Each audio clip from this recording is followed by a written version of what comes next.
नमस्कार, जय हिंद, जय भारत। मैं कमांडर चक्रपाणी हर हफ्ते हमेशा की तरह एक बार फिर से उपस्थित हूं the world this week decoding 24/7 और चैट सिंप्लीफाइज के सौजन्य से। हमेशा की तरह मेरे साथ हैं मेजर जनरल अभय कार्की। अभय, बहुत बहुत स्वागत है आपका। नमस्कार चैक्स, आपको भी और सारे हमारे श्रोताओं को भी। एंड आज काफी कुछ हुआ है इस बीच में, चाहे पाकिस्तान हो, चाहे यूएस हो, चाहे ईरान हो। तो टॉपिक लंबा कवर करना है, संक्षेप में सब कुछ छूते हुए चलेंगे। बिल्कुल। और बिल्कुल दनदनाते हुए स्टार्ट करते हैं पाकिस्तान के साथ। पाकिस्तान में 4 हिस्सों में ये कॉन्वर्सेशन करते हैं। पहला हिस्सा पीओजेके में बहुत कुछ हो रहा है और बहुत कुछ नहीं भी हो रहा है। एक तरफ आप देखिए, पीओजेके को टोटली पाकिस्तान आर्मी ने आइसोलेट कर रखा है, लेकिन पाकिस्तान आर्मी को भी आइसोलेट कर दिया है पीओजेके वालों ने। मुजफ्फराबाद की तरफ करीब करीब 1 लाख लोगों से ज्यादा कूच कर बैठे हैं। 70 लाख की भीड़ से ज्यादा, 70,000 सॉरी की भीड़ से ज्यादा लोग थे रावलकोट में। ये चीज बढ़ते बढ़ते कई और शहरों में पहुंच गई है। अभय, क्या आपको लगता है पीओजेके टूटने के लिए तैयार हो रहा है, टूट पके हुए आम की तरह, या अभी और थोड़ा समय दिया जाए? देखिए, इसमें ये समझना है कि पाकिस्तान की जो एस्टेब्लिशमेंट है, यानी जो उसकी फौज है, वो चाहती क्या है, क्योंकि उन्होंने बुरी तरह से पीओजेके को एलिनेट कर दिया है। सिंपल सी उनकी डिमांड थी, जो उनकी एक पार्टी आजाद कश्मीर वाली पार्टी, जो उनसे बात करना थे, उसको टेररिस्ट ऑर्गेनाइजेशन कर दिया है। जो प्रोटेस्ट कर रहे हैं उनको उनकी लाशें बिछा दी है। खाना उनको जो जा रहा है, सुना है उनके ट्रक्स को मुजफ्फराबाद से ऊपर को नहीं जाने दे रहे हैं, उनको खाने पीने की शॉर्टेज कर रहे हैं, तो और लोगों का मूवमेंट नहीं होने दे रहे। तो ऐसे में तो एलिनेशन और बढ़ेगा ही, और चाहे न्यूज को कितनी भी सप्रेस करे, ये चीज बाहर भी जाएगी ही। पाकिस्तान की जो ह्यूमैनिटेरियन उसकी बातचीत चल रही है, और हिंदुस्तान का जो नैरेटिव है, अब हमारा टाइम आ गया है इसको अपने पल्लू में लेना है, और हमने इस नैरेटिव को उठाना है। अब आगे उनकी क्या सोच है, ये तो हमें समझ में ठीक से आ रहा है कि उन्होंने बोल दिया जेएनके के लोग जो है वो आप तो हमारे हो नहीं, आप शिया हो। मीरपुरी को बोला है कि मीरपुरी कश्मीरी नहीं है, तुम क्यों हल्ला कर रहे हो। तो खुद का उनका नैरेटिव ऐसा है कि जो मीरपुरी है वो एक्चुअली जेएनके, जो आजाद कश्मीर की आवाज इंग्लैंड में भी बाहर भी जो है ज्यादातर मीरपुरी हल्ला करते रहते हैं। तो इस कौम को, जो कि हमारे जम्मू से आप रिलेट कर सकते हैं, नॉन कश्मीरी है, इनको भी उन्होंने अगर अलग कर दिया है, तो पाकिस्तान को अपना जो सपोर्ट है इस इलाके में और इस कॉज के लिए, ये बहुत महंगा पड़ेगा इंटरनेशनली और डोमेस्टिकली। इंडिया को क्या इंटरफेयर करना चाहिए? मेरे ख्याल से अभी मौका फिजिकल ऑक्यूपेशन का नहीं है। देखते हैं नैरेटिव वॉरफेयर में हम किधर निकलते हैं। बिल्कुल। और इसी तरह पे देखिए, हमारे जो फॉरेन मिनिस्ट्री के जो स्पोक्स पर्सन है, उन्होंने कहा हम वहां क्या हो रहा है हम देख रहे हैं और हम उनको सपोर्ट करने के लिए तैयार है। लेकिन हाँ, बिल्कुल, वहां पे देखिए सरदार अमन खान जो हैं, वो जॉइंट एक्शन कमेटी के जो हेड हैं, वो लीड कर रहे हैं प्रोटेस्ट, और वहां पे काफी सारा एलिएशन हो रहा है। लेकिन इसके साथ साथ एलियनेशन एक और जगह हो रहा है, वो है बलूचिस्तान में। मेहरान बलोच को अरेस्ट कर लिया। मेहरान बलोच जो है वो एक रैलिंग पॉइंट थी हर तरीके के बलूच वालों को सब तैयार करने के लिए। इन्होंने एक स्टार्ट किया था BRAS, ये बलूचिस्तान लिबरेशन के लिए 4-5 अलग अलग ऑर्गेनाइजेशन मिल गए थे, इसमें एक सिंध का भी ऑर्गेनाइजेशन मिला था। अब मेहरान बलोच को आपने अरेस्ट कर लिया। उसके बाद जो नॉर्मल पाकिस्तानी आर्मी करती है, वो है मैसिव रिप्रेशन। अरेस्ट करो, मारो, ठोको, पीटो, काटो, कुछ भी करो, लेकिन किसी को मिलने ना दो। ये शुरू हो गया। इसी बीच खबर आती है कल रात को कराची में एक बड़ा बॉम्ब ब्लास्ट होता है, जिसमें कम से कम 3 पाकिस्तानी सिंध के रेंजर्स मारे जाते हैं। ये लोग कहते हैं, दावा करते हैं कि हमने 10 और बलोचों को मार दिया, लेकिन ये देखिए बलूचिस्तान से ये बढ़ते बढ़ते हो गया है सिंध के अंदर। बलूचिस्तान के अंदर ही अगर आप देखिए, चाहे वो आपका सैंड डेक हो, आपका है ना रिको डेक हो, चाहे वो ग्वादर हो, चाहे वो CPEC में जो चाइना के साथ चल रहा है, वो सारे के सारे प्रोजेक्ट खटाई में आ रहे हैं। वहां ईरान के साथ समस्या चल रही है, आपने आग लगा दी बलूचिस्तान के अंदर। क्या इसको इसी को कहते हैं विनाशकाले विपरीत बुद्धि? अबे आपका क्या ख्याल है? देखिए, इसमें जो आपने बीआरएस का मेंशन किया है, तो उसमें सिंधु देश लिबरेशन आर्मी भी उसमें शामिल है और अभी ये करेक्ट। एक काफी कोऑर्डिनेटेड है। मैं अगर देखूं एक फौजी की तरफ से, जहां पूरा फोर्सेस का फोकस बलूचिस्तान और पीओजेकी की तरफ जा रहा था, उधर सिंध में एक धमाका करके उनका कंसर्न और बढ़ा दिया है। नॉर्थ में पीओजेके, गिलगित बाल्टिस्तान है, बलूचिस्तान जल रहा है और सिंध में पिछली बार भी अटैक हुए थे, अभी फिर अटैक होने लगी है। रिसेंटली हो रहा है कि सिंध भी इस लेवल पे रेंजर्स के टारगेट कर रहा है, ना कि कोई छोटी मोटी चीज को। तो ये उनके लिए कंसर्न बढ़ रही है। पाकिस्तान के अंदर जो हम बोलते हैं, जो फ्रेगमेंटेशन अगर होगा, तो सिंध अलग, बलूचिस्तान अलग और पीओजेके और केपीके ये अलग। तो ये हर जगह से इनके अंदर जो एक क्षमता है, अगर एक जगह आग बुझाना चाह रहे हैं तो दूसरी जगह चल जा रही है, उधर की तरफ देखते हैं तो वो हिंदुस्तान में हो जाता है। ये उनके लिए जो है एक बहुत कठिन वक्त है और भाई साहब जो है वो सूट बूट पहन के स्विट्जरलैंड में ईरान और अमेरिका की बातचीत कराने की सोच रहे हैं। तो जब फॉरेन बिल्कुल। पॉलिसी आपकी क्या करेगी, जब आपकी डोमेस्टिक पॉलिसी और डोमेस्टिक हालत ऐसी है।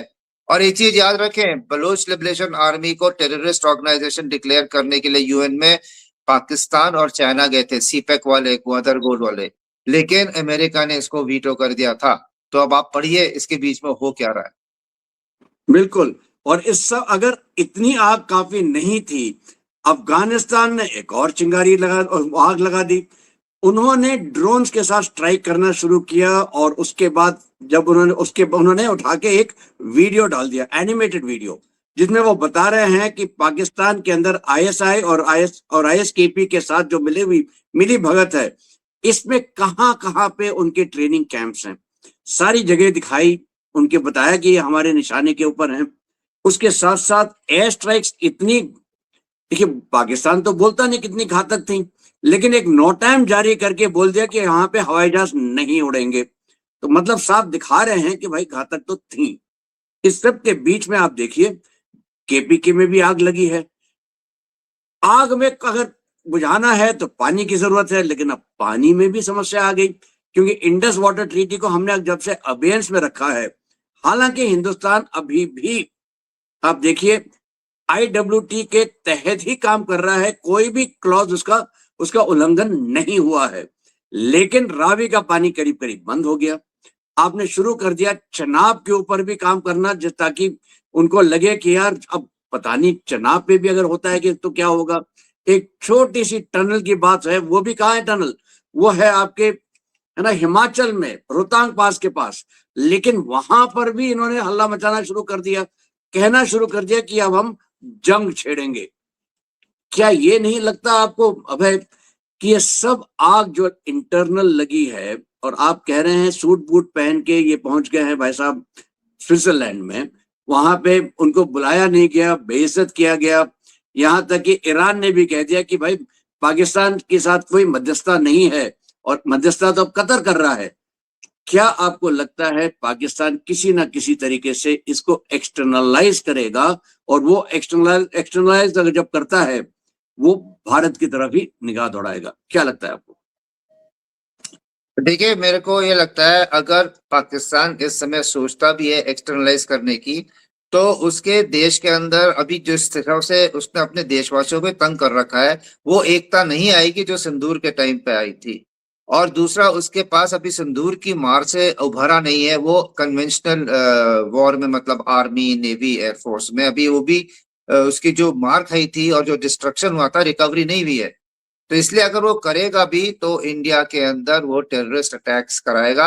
और इसी की कुछ एक हमें यहाँ पे हरकतें दिख रही हैं, जो सेल्स हमारे अनकवर हो रहे हैं, कि वो एक कोशिश में है कि इंडिया के अंदर भी जो है कोऑर्डिनेटेड टेररिस्ट अटैक करा ले। एक यही उसकी काबिलियत है और यही उसकी स्पेशलाइजेशन है। इससे ज्यादा बिल्कुल। हम और कुछ नहीं देख सकते इसमें। बिल्कुल सही। और अगर ये होता है, और देखिए आपको याद होगा आसिफ मुनीर ने एक बार कहा था कि अगली बार जब हम करेंगे तो हम पूरब की ईस्ट। दिशा से करेंगे। हिंट था कि बांग्लादेश, और बांग्लादेश भी उसी रास्ते में चल बैठा है। तारिक रहमान को लग रहा था कि वो शायद बहुत स्मार्ट है, और वो चीन जाना चाहते थे, लेकिन मलेशिया के थ्रू गए कि वे नहीं हम चीन नहीं जा रहे हैं, पहले हम मलेशिया गए हैं और पहुंच गए हैं चीन। ठीक है, वो पुरगाना था ना, जाना था चीन पहुंच गए, जाना था जापान पहुंच गए चीन, तो वो यहाँ पे था, जाना था चीन पहुंच गया मलेशिया। अब वहां जाके करते क्या है, वहां बात छेड़ते हैं J-10C के फाइटर्स के लिए, JF-17 फाइटर्स की बात हो रही है। जो तीसरा वाटर प्रोजेक्ट है जो हिंदुस्तान को मिलना था, वो कहते हैं चीन आप हमारे लिए ये वाटर प्रोजेक्ट करिए। तीसरा वाटर प्रोजेक्ट मुश्किल से 30 किलोमीटर अंदर है बांग्लादेश के, लाल मुनीरहाट एयरफील्ड भी वहीं पे है। हमारे लिए तो ये बहुत इंपॉर्टेंट जगह है। मोंगला जो एक उनका सेकंड लार्जेस्ट पोर्ट है, करीब 180 किलोमीटर दूर है कलकत्ते से, वहां पे चीन को बुला लिया कि आप इस पोर्ट को डेवलप करिए। कॉक्सेस बाजार के पास, चीन के पास ऑलरेडी उन्होंने अब सबमरीन पेंस बना रखे हैं। इस सब से चीन को तो साफ एडवांटेज दिखता है कि हम भारत के ऊपर निगाह रख सकते हैं। जो स्ट्रिंग ऑफ पर्ल्स की बात एक बार हम किया करते थे कि वो चीन जो है हमें सराउंड करने की कोशिश कर रहा है, वो पूरी की पूरी तरीके से तैयार हो रही है जगह। उसने उठा के वहां पे Bangladesh, Myanmar, China economic corridor CPEC की तरह बनाने में हामी भर दी है। तो एक तरह से बांग्लादेश जो है पूरे के पूरी तरह पहुंच गया है चीन की गोद में। आप इसको कैसे देखते हैं? देखिए, हम हमेशा हर चीज को हिंदुस्तान की नजर से देखते हैं। अगर आप बांग्लादेश की नजर से इसको देखें, बांग्लादेश के अंदर घुसने से, बांग्लादेश जो है हमेशा एक कंपटीशन पॉइंट पड़ा हुआ है अमेरिका और चाइना के बीच में। शेख Correct. हसीना भी जो वो हटी थी, उसके पहले वो चाइना गई थी, चाइना में उनको काफी कोल्ड ट्रीटमेंट मिला था, फिर वो वापस आ गई थी। और उन्होंने बड़ी होशियारी से चाइना और अमेरिका का इन्फ्लुएंस को बैलेंस कर रखा था जब तक वो थी। फिर यूनेस आया और वो तो पूरा चाइना को बिक गया कि भैया we are the guardians of the Bay of Bengal और नॉर्थ ईस्ट ऑफ इंडिया, सिर्फ यहीं से जा सकते हैं, तो हमसे बात कीजिए, बहुत ट्रेड करेंगे। अभी जो ये आए हैं, अभी प्राइम मिनिस्टर, ये तो खैर जो गए थे यूनिस से तो इलेक्टेड थे नहीं, लेकिन अभी एक इलेक्टेड प्राइम मिनिस्टर जाके वहां पे चीन से समझौते करके आया है। अभी भी, पहले भी वो चीन से हथियार लेते थे, अभी भी हथियार ले रहे हैं, कोई इंडिया से तो लेंगे नहीं, ये तो मानी भी बात है। कंपटीशन अमेरिका और चीन के बीच में है, और उसको ये भी ये लोग भूल जाते हैं कि चाहे कुछ भी हो, तीन तरफ से हिंदुस्तान है, उनको ट्रेड, इंफ्रास्ट्रक्चर, कनेक्टिविटी, एनर्जी, कुछ भी चाहिए, चाहे उनको अपनी टेक्सटाइल मिल्स के लिए कॉटन चाहिए, चाहे उनको लेबर चाहिए, चाहे उनको एक्सपर्ट टेक्नीशियंस चाहिए, उनको पावर चाहिए, उनको पेट्रोल चाहिए। अभी हमने सारे अपने जो नेबर्स थे ईरान क्राइसिस में, सबको हमने खुल के पेट्रोल और डीजल प्रोवाइड किया था, नहीं तो ये देश बैठ जाते हैं, नेपाल हो, चाहे श्रीलंका हो, चाहे बांग्लादेश हो, इन सबको हमने पेट्रोल क्राइसिस से पार लगवाया है। लेकिन वो अपने को जो है, अपने कार्ड्स जो ऐसे खेलते हैं कि अमेरिका और चाइना के बीच में, ये इंडिया को तो हम देख लेंगे। और इंडिया से जो नफरत, एक पता नहीं उनके जो आइडियोलॉजिकल है, एक सेक्शन ऑफ द सोसाइटी की जमात है जो, उसका भी सपोर्ट जो इनको, उनको नाराज नहीं करना चाहते हैं। तो ये बड़ा पेचीदा सा सवाल है। हाँ, उनको अभी चाइना को वहां पे फुटप्रिंट मिला है। शेख हसीना ने काफी मना कर रखा था, लेकिन इस समय के अगर देखें, सेंट मार्टिन आइलैंड में अमेरिकन बैठे हुए हैं, ह्यूमैनिटेरियन कॉरिडोर चाहते हैं बर्मा के थ्रू चिटागोंग ट्रैक से, और इधर पे ये चाइनीज आ गए हैं। तो यहाँ पे हमें ग्रेट पावर राइवलरी जो है वो बहुत दिखेगी। और तीसरे महाशय जो वहां घुस गए हैं वो है पाकिस्तान। पाकिस्तान चीन की शहर में इनके साथ intelligence, military training, naval exercises, सब कुछ कर रहा है। और ये भारत के लिए चिंता का विषय है। और जैसे हमने पहले बोला था कि उसने, आसिम मुनीर ने बोला था, अगला जो हमारा होगा वो ईस्ट से होगा। खैर, ये तो कहने की बात है, वो हम संभाल लेंगे ईस्ट से, जो भी होगा। इंडिया और बांग्लादेश की सेना में कोई कंपैरिजन है, लेकिन हमारी कुछ एक फोर्सेस ईस्ट में अभी टाई अप हो जाएंगी इस कारण से, खासकर सिलीगुड़ी कॉरिडोर वहां पे भी होने के लिए। जी बिल्कुल। और आपने जमायत का बहुत इंटरेस्टिंग मेंशन किया, क्योंकि अभी अभी जमायत के जो चीफ हैं, उन्होंने, उनका एक स्टेटमेंट आया है और उन्होंने कहा है कि हमने इलेक्शन के रिजल्ट्स मान लिए सिर्फ इसलिए कि यहाँ पे सिविल वॉर हो जाती अगर हम ना मानते। मतलब वो इलेक्शन के ऊपर एक तरीके से संदेह खड़ा कर रहे हैं और अपना बैनर उठा रहे हैं कि साहब हम भी हैं, हमारी तरफ तवज्जो दीजिए आप। इस सब के बीच में जो दिख रहा है, एक तरीके से ट्रायंगल बनता दिख रहा है कि चीन, पाकिस्तान और बांग्लादेश, और इनको बांग्लादेश और चीन के ऊपर है अमेरिका का हाथ। तो एक तरह से आप देखिए, ये इंडिया के लिए एक चुनौती तो डेफिनेटली है। क्या हम इस चुनौती से उभर सकते हैं? 100%। क्या हमें अपने कुछ फोर्सेस ईस्ट की तरफ करने पड़ेंगे? कोई शक नहीं। और जैसा आपने बिल्कुल सही कहा है कि हमको हमारे काफी सारे कुछ हद तक फोर्सेस हमारे ईस्ट की तरफ हमेशा रहेंगे, उनका ध्यान रहेगा, और ये हमेशा हमारे प्लान में था। ये सारी तो एक तरफ से लड़ाइयां हो रही थी हमारे इर्द गिर्द, लेकिन विश्व में भी लड़ाइयां चल रही हैं। एक आती है सबसे ज्यादा इंटरेस्टिंग लड़ाई, वो है यूक्रेन की। बिल्कुल संक्षिप्त में यहां बात करते हैं कि यूक्रेन ने जिस तरीके से पिछले 10-15 दिन में रशिया को मारा है, खास करके उसकी रिफाइनरीज को मारा है, चाहे वो मॉस्को में हो, चाहे वो तनेको में हो, चाहे वो रियाजान में हो, चाहे वो क्रास्नोदार में हो, सब जगह उसने रिफाइनरीज को मारा है। इतना मारा है कि रूस का जो प्रोडक्शन है काफी बुरी तरह से हिट हुआ है। इतना हिट हुआ है कि हिंदुस्तान से, भारत से रूस ने पेट्रोलियम और डीजल लेने की ख्वाहिश दिखाई है। वो कहते हैं आप हमें आप एक्सपोर्ट करिए हमारा क्रूड ऑयल लेके। तो दिखाई दे रहा है कि यूक्रेन जो है वो रशिया को पीट रहा है। टैक्टिकली तो ब्रिलियंट है, स्ट्रेटेजिकली क्या आपको लगता है ऑन द ग्राउंड, जमीनी स्तर पे कोई मेजर फर्क पड़ेगा? अबे जी, आपने बिल्कुल ठीक आखिर में बोला है कि जमीन में क्या होगा। देखिए, जो यूक्रेन की स्ट्राइक्स हैं वो रशिया की इकोनॉमिक पावर पे पड़ रही है। उनकी रिफाइनरी जो है, ऑयल एक्सपोर्ट रशिया का सबसे ज्यादा पैसा कमाने का तरीका है, और उसी को उसने अच्छी तरह से लंगड़ा कर दिया है, या उसको काफी ध्वस्त कर दिया है। ये हालत आ गई है कि रिफाइंड प्रोडक्ट अब वो हमसे मांग रहा है, प्लस क्रूड एक्सपोर्ट में उसके जो वेस्ट की तरफ को जो लाइंस थी, बाल्टिक सी हो गया, कैस्पियन हो गया, वहां पे भी अभी वो अपने क्रूड टैंकर्स को नहीं भेज सकता है। तो ऐसी हालत में रशिया क्या कर रहा है? रशिया ने भी अपने इंटेंसिफाई किए हैं, और जो डोनेस्क रीजन है वहां पे लैंड ऑपरेशंस बहुत खूंखार तरीके से वो बढ़ा रहा है।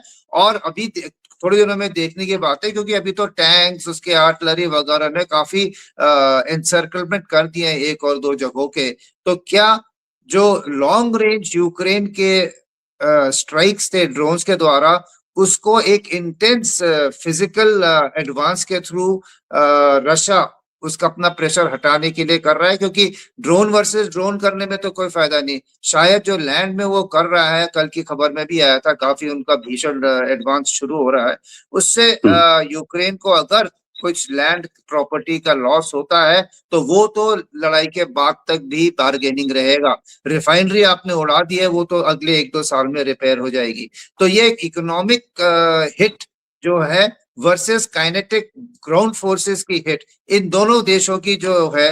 और तीसरा बेलारूस जो है वो भी ऊपर से धमका रहा है, और अभी वो शांत नहीं बैठा है, और उसने बोल दिया कि ज्यादा कुछ मेरे ऊपर अगर आया, प्रेशर मारा, तो मैं भी इसमें कूद सकता हूँ। हालांकि बाकी यूरोपियन कंट्रीज ने भी उसको बोला हुआ है खतरा, वो आपस में थ्रेट्स चल रही हैं।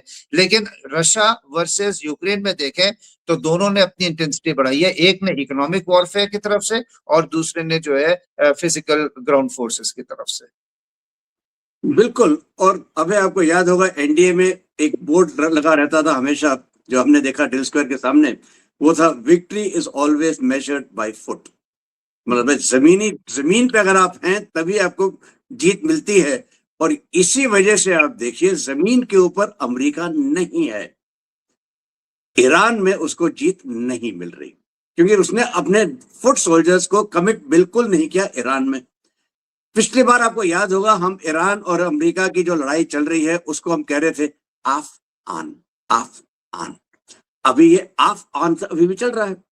एक तरफ ईरान ने उठा के एक ऑयल टैंकर पे हमला बोला, अमेरिका ने उठा के उसके कई स्थानों पे जहां पे मिसाइल और ड्रोन एरिया थे, जहां उनके रेडार थे, उनका बाकी थोड़ा बहुत जो इंफ्रास्ट्रक्चर था उसको ठोक दिया। खबरें ऐसी भी आ रही हैं कि अमेरिका को एक और स्थान मिल गया था जिसमें उसके न्यूक्लियर एसेट्स थे ईरान के, और उन्होंने इसी के जरिए उन एसेट्स को भी मार दिया है। ईरान के ऊपर इतना ज्यादा प्रभाव पड़ा है, इतना ज्यादा डैमेज हुआ है, उसकी स्टील इंडस्ट्री करीब करीब ध्वस्त हो गई है, उसके जो सीमेंट इंडस्ट्री थी वो खत्म है, 70% के आसपास उसका ऑयल रिफाइनिंग और ऑयल इंफ्रास्ट्रक्चर को पे आपने पेट्रो क्षति पहुंचाई है। इन सबको अगर आप मिला देते हैं तो तकरीबन तकरीबन 260 से 280 बिलियन डॉलर्स का आपने नुकसान पहुंचाया है। आप दूसरी तरफ से देखिए, ईरान में इन्फ्लेशन आज की तारीख में 69% है, लेकिन फूड इन्फ्लेशन जो है, खाने के पदार्थों में जो इन्फ्लेशन है, अंडे, चावल में पकाने का तेल, यहाँ पे 150 से 400% का इन्फ्लेशन दिख रहा है। पॉवर्टी ईरान में 41% बढ़ी है पिछले 4 महीने में, 70% चीन का मैंने आपको बता दिया। जॉब लॉसेज जो हैं, कह रही है कि 25 से 30 लाख नौकरियां जो हैं वो अब खत्म हो गई हैं, मतलब अनएम्प्लॉयमेंट और बढ़ेगा। एक तरफ से आप कह सकते हैं ईरान ने मिलिट्री जीत हासिल की है कि 3 महीने उसने अमेरिका को दूर रखा, अमेरिका को मारता रहा, अभी भी मार रहा है। अभी भी खबर है कि बहरीन और कुवैत में उसने अमेरिकन एसेट्स के ऊपर बमबारी की है विद ड्रोन्स। लेकिन क्या जब शांति आएगी, क्या ईरान उस समय जीता हुआ दिखाई देगा? क्या लगता है आपको? देखिए, अभी तक जो लड़ाई चल रही है ये है IRGC versus America, less correct. American ground forces. तो ये सब कुछ अभी एक जैसे आपका पाकिस्तान में है, दुनिया भर में आग लगी हुई है, वो सूट बूट पहन के अपने स्विट्जरलैंड घूम रहे हैं, वैसे आप ईरान में भी समझिए जो ये एलीट है, जो रेजीम जिसको बोलते हैं, रेजीम जो है जिसमें कि हार्ड कोर अब IRGC ही रह गई है, अयोतुल्ला तो सारे निकल गए हैं, ये अपनी प्रिजर्वेशन के लिए एक विक्ट्री दिखा रहे हैं कि हमने भैया एक जो शैतान बोलते हैं अमेरिका और इजराइल को ये लोग शैतान बोलते हैं, सैटन को हमने दूर रखा है और हरा दिया है, और इस दम पे वो अभी कंट्री को और सख्त मुट्ठी से मिलिट्री रूल करने की आगे उनकी प्लानिंग है। लेकिन अगर जब ये लड़ाई की एड्रेनलिन लड़ाई का जोश खत्म हो जाता है, उस समय उस देश में फिर रोटी और पानी और नौकरी और इन चीजों की बातचीत होगी।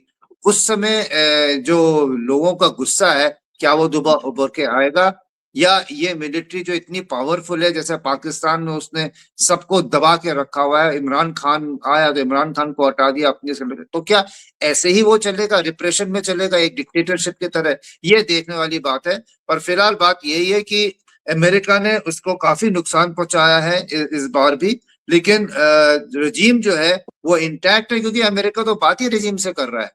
तो ये जो नाटक होंगे ऑन ऑफ वाले आपके चलते रहेंगे, एक सोल्यूशन आएगा। ट्रंप अभी दोबारा लड़ाई में पूरा नहीं जा सकता, वो नहीं जाना चाहता है, ये सब चलता रहेगा और एक वो सोल्यूशन होगा, और उसके बाद ईरान को देखेंगे। और अमेरिका तो रेजिम चेंज में अपने को माहिर मानता ही है, इंडिया में आके और तमिलनाडु में बोलता है with your nation it is very good.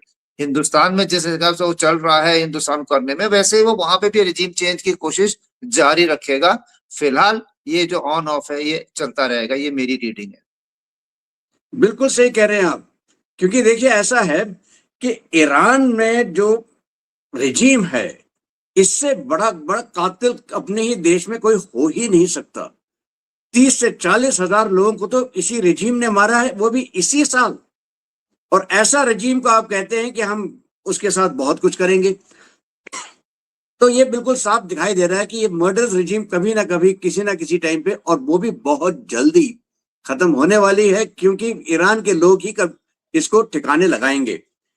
इस सब एक तरफ लड़ाइयां चल रही हैं, दूसरी तरफ आप देखिए एक और किस्म की बात चल रही है, वो है विजिट्स। एक साथ भारत में बहुत से लोग आ रहे हैं और भारत बहुत जगह जा रहा है। एक आध महत्वपूर्ण चीजें हम बात कर लेते हैं।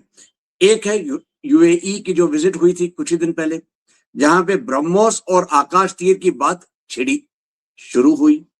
वहीं पे स्ट्रेटेजिक ऑयल रिजर्व्स यूएई बनाएगा, कहां? हिंदुस्तान में। पैसे कौन देगा? यूएई देगा, और हिंदुस्तान उसका इस्तेमाल कर सकता है।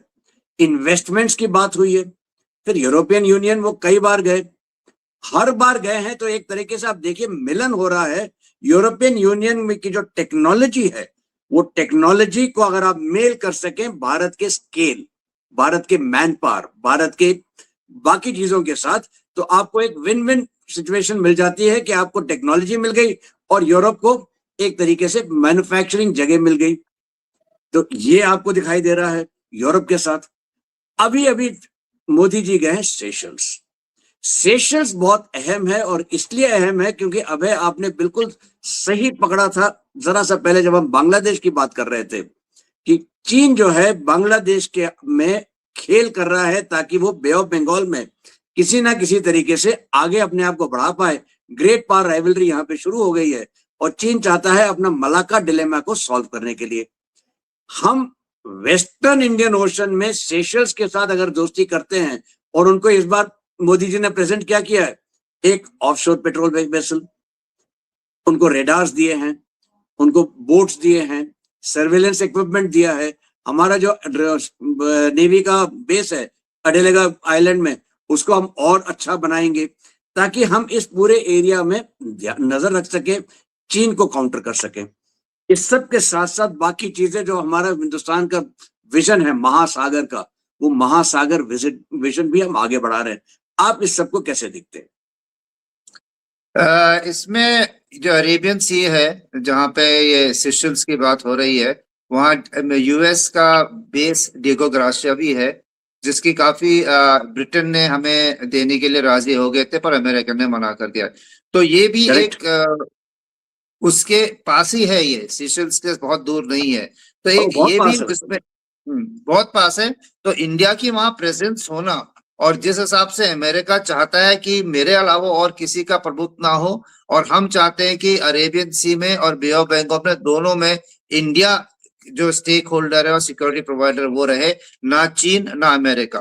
तो अभी आप जैसे बढ़ते जाते हैं अपनी पावर में, तो आपको अपने ऐसे बेसिस रखना जरूरी होता है अगर आप अपने क्षेत्र को सुरक्षित रखना चाहते हैं। तो एक इस जब ट्रम्प का जैसे ही अनाउंस हुआ कि इंडिया आएगा, सेशल्स जाना और वहां पे रह के बोलना, जो कि डिएगो गार्सिया बड़ा सेंसिटिव है अमेरिका के लिए, जिसका लीज अभी खत्म हो रहा है, और ब्रिटेन को उन्होंने बोला आप इसको वापस नहीं करेंगे। तो ये भी एक पहलू है देखने का। और जहां तक चाइना आ रहा है बे ऑफ बंगाल में, तो इंडिया कह रहा है अरेबियन सी में तो मेरा प्रभुत्व है ही है, आप चाहे हंगोर क्लास सबमरीन लेके आ जाइए, चाहे आप हॉर्न जो है अफ्रीका के वहां पर जिबूती में बैठ जाइए, हम भी वहां पे अपना कर रहे हैं। मालदीव जो है वो अब होते ना होते अरेबियन सी में एक दूसरी चीज है जो कि हमारी तरफ को आ रहा है। श्रीलंका जो कि काफी चाइना की तरफ झुक गया था, वो भी अब हमारे सपोर्ट में आ गया है। तो मेरे ख्याल से हमारी ये जो मैरिटाइम स्फीयर में डिप्लोमेसी है और एरिया ऑफ इन्फ्लुएंस है, ये हमारा काम ठीक ठाक चल रहा है। अबे आपने जो कौन सा सबमरीन का नाम बताया था, हैंग योर सबमरीन, शायद मेरे कान बज रहे होंगे उस समय। अच्छा खैर, अब देखिए दो मेजर विजिट्स के बारे में बात होगी। एक हम बात करेंगे अगले हफ्ते जब सने तकाइची आएंगी, जापान की प्राइम मिनिस्टर, वो आ रही है 1 जुलाई से, तो हम अगले हफ्ते उसके बारे में बात करेंगे। लेकिन एक सनसनीखेज खबर आई थी पिछले एक आध दिनों में कि ट्रंप आने वाले हैं भारत, वो भी जनवरी की शुरुआत, सॉरी अगले साल शुरुआत में। क्या आप इसको देखते हैं? क्या ये ट्रंप का फोमो इफेक्ट है कि सब लोग हिंदुस्तान आ रहे हैं, सबको बहुत कुछ वाहवाही मिल रही है, मुझे नहीं मिल रही, मैं अकेला थकेला रह रहा हूं, मुझे ईरान से मैं पिट रहा हूं, उधर इजराइल मेरी तरफ कोई निगाह ही नहीं कर रहा है, रशिया कह रहा है कि साहब आपके साथ हमने अलास्का में स्पिरिट ऑफ अलास्का वो किया था, आपने उसके साथ हमें दगा दिया है। ट्रेड डील कहीं नहीं जा रही, वहां पे भी नहीं हो रहा है, ट्रंप को लग रहा है कि मैं पीछे हट रहा हूं, तब ये खबर आ जाती है कि मैं हिंदुस्तान आ रहा हूं। ये आप कैसे देखते हैं? ठीक है, जो आपने फोमो वर्ड यूज किया है, मेरे ख्याल से उसका काफी इसमें हिस्सा है कि इंडिया ने जिस हिसाब से यूरोप के साथ एफटीए किया है और हर कंट्री के साथ इंडिविजुअली जो ट्रेड डील उनके रेटिफाई होते जा रहे हैं, तो इंडिया को अमेरिका की जरूरत तो बहुत है, हमारे सर्विसेज सेक्टर, हमारे एक्सपोर्ट सारे वहां पे जाते हैं, लेकिन इस बीच में पिछले एक साल में हमारे एक्सपोर्ट्स अमेरिका के टैरिफ के बावजूद भी बढ़े हैं, हमारी जीडीपी भी बढ़ी है। तो इंडिया ने जो ऑल्टरनेटिव्स ढूंढे हैं और जो बाकी सदर्न कंट्रीज में जो गया हुआ है या फिर यूरोपियन की तरफ गया है, अपने नए नए डेस्टिनेशंस देखी है हमने और समझी है, और जिनके साथ एफटीए किया है, तो फोमो टाइप का अमेरिका को कुछ है ही। और प्लस ट्रम्प जो है उसको अभी अगर आपने G7 में देखा, ईयू वाले उनकी तरफ देख नहीं रहे हैं, हर जगह से उसके रिलेशंस खराब हो रखे हैं। अमेरिका पहले तो उसने सोचा कि मैं दुनिया को अलग रख के खुद अपने को अटलांटिक और पैसिफिक के बीच में रखूंगा, लेकिन अब वो अपने को शायद खुद आइसोलेटेड महसूस कर रहा है, और इस बार अगर उसकी मोदी जी के साथ जो बातचीत हुई थी G7 के बीच में, उसमें भी देखें हमने तो एक सीधे मुंह से मोदी ने अपने सेलर्स का और जो हमारी मैरीटाइम सेफ्टी की बात की थी, वही बहुत बोल बोल के बढ़ाई तारीफ उनकी, जब तक ये है तब तक हमारा बहुत अच्छा है, अगर इंडिया को अटैक कर रहे हैं हम उनके साथ हैं। जो भी बोला उसको कोई मतलब नहीं है, लेकिन एक टोन रिकंसिलिएटरी थी, क्योंकि ट्रम्प के साथ तो आजकल जो भी देश का नेता बैठा है उसने उसकी बेइज्जती करके ही उसको भेजा है, चाहे वो साउथ अफ्रीका के हो, चाहे वो जापान की हो, चाहे वो अर्दोगान हो, जिसके लिए उसने बोला कि no one knows better than him how to swindle an election, very good man. तो उसने हर आदमी की बैठे बैठे, ज़ेलेंस्की तो था ही था, किसको उसने छोड़ा है। तो ऐसे में एक ये भी डर था कि ये मीटिंग में कहीं वो वैसे बम ना छोड़ दे, लेकिन अपने को उसने रोक के, जो ट्रांसनेशनल ट्रम्प है उसने पुश नहीं किया है। तो लगता है कि वो अभी चाहेगा तो वो अंदर से, जो उनका ट्रांजैक्शनल नेचर है, उनको कुछ चाहिए इंडिया से, उनको इंडिया की जरूरत जियोपॉलिटिकली इस इलाके में है।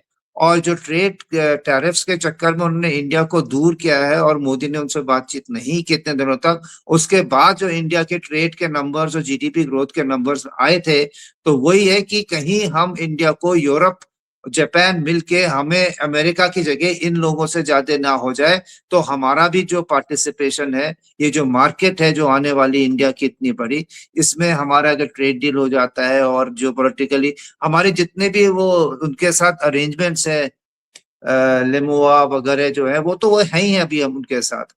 तो इसको सबको देखते हुए मेरे ख्याल से वो एक mending of relations and personally 1-to-1 with Modi करा के वो अपने कॉन्स्टिट्यूंसी को दिखाना चाहते हैं कि India is not lost. And Republicans के होते हुए अमेरिका ने अपना जो ट्रेडिंग पार्टनर और स्ट्रेटेजिक अलाय है एशिया में, इंडिया को नहीं छोड़ा है। उसके अलावा ये बोलेगा कि मैंने तो पाकिस्तान को भी अपने साथ ले लिया है, तो मेरे पास तो दो दोस्त इस इलाके में। जी बिल्कुल। देखिए, इस हफ्ते बहुत कुछ हुआ है। एक तरफ बिल्कुल साफ दिखाई देता है कि ईरान मिलिटरली जीता है, लेकिन पॉलिटिकली क्या उसने सब शांति ला पाएगा? क्या उस शांति में ईरान कब तक चलेगा, कहां तक चलेगा, कितना आगे जाएगा? एक वहां समस्या चल रही है। एक यूक्रेन ने टैक्टिकली ब्रिलियंट मूव्स किए हैं, स्ट्रेटेजिकली क्या होगा? और जैसे जनरल कार्की ने बिल्कुल साफ कहा कि जब तक जमीनी हालात में कोई मेजर परिवर्तन नहीं होगा, यूक्रेन कोई ज्यादा आगे नहीं जा पाएगा। ग्लोबल जियोपॉलिटिक्स बदल रही है, जिस रफ्तार से बदल रही है, ये रफ्तार जो है ये पहले शायद ही किसी ने देखी थी। हमें जो है बिल्कुल साफ होना चाहिए कि हमारे आसपास एक बहुत बड़ा मेजर ट्रायंगल खड़ा हो रहा है, वो है चाइना, पाकिस्तान और बांग्लादेश। इसके अगेंस्ट हमें बिल्कुल तैयार होना है, और इसके लिए बहुत अहम है कि हम अपने अंदरूनी हालात ठीक करें। इस तरफ बहुत से अच्छे कदम लिए जा रहे हैं, उनके बारे में हम सब जानते हैं। आगे चल के ये सब हमें बताएंगे हम क्या होगा। हिंदुस्तान में भी बहुत सी चीजें एक साथ हो रही हैं। पिछले एक हफ्ते भी अगर आप देखते हैं, अमेरिका से ट्रेड टीम आई थी, ठीक उसी समय ब्रिक्स के NSA की समिट हुई, ठीक उसी समय जब ये लोग थे तो वैंग ही से प्राइम मिनिस्टर मोदी की मुलाकात हुई, ईरानियन डेलीगेशन से प्राइम मिनिस्टर मोदी की मुलाकात हुई, वहां से पेशेश्कियान ने प्राइम मिनिस्टर को न्योता दिया कि आप खमेनी के फ्यूनरल पे आइए। डिफेंस पैक्ट होता है इजराइल के साथ। आप दिखा रहे हैं कि अब मल्टीपल देश जो आपस में पारस्परिक रूप में एक दूसरे के एनिमी है, दुश्मन है, हम उनके साथ आगे बढ़ सकते हैं कदम से कदम मिला के। ये किस तरह से आगे करवटें लेगा ये तो वक्त बताएगा। ये थी खबरें इस हफ्ते की। इंतजार कीजिए अगले हफ्ते तक। तब तक जय हिंद, जय भारत, नमस्कार।